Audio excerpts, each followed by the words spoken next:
adlaw mga kakaha, di ako karon sa bukid kay nagtanong ko sa durian.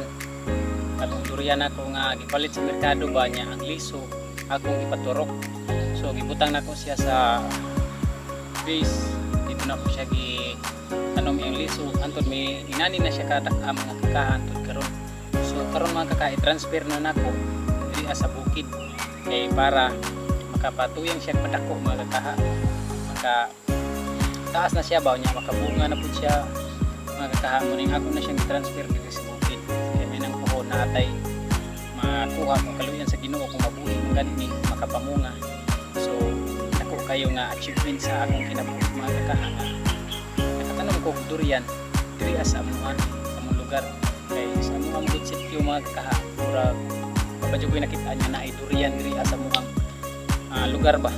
So munang proud ko sa akong kaugalingon mga kakaha kung puhon labi na mo pareha na ako kataas mga kakaha ang kaning durian yang itanong.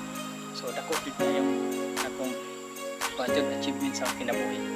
So dili lang kay durian ang akong itanong mga kakaha, nagdapog ko kuan kaning bayabas nga dagko kay ni siya mga kakaha, dagko pa ni sa pumo ning bunga ani mga kakaha. Nagtanom na ko ani sa una. So ang similyan lang ni awayahan ning mga liso nga akong guyusan. So itanom sa din ako diri karon mga kakaha diri sa bukid mga kakaha. So salamat sa inyong pagtanaw.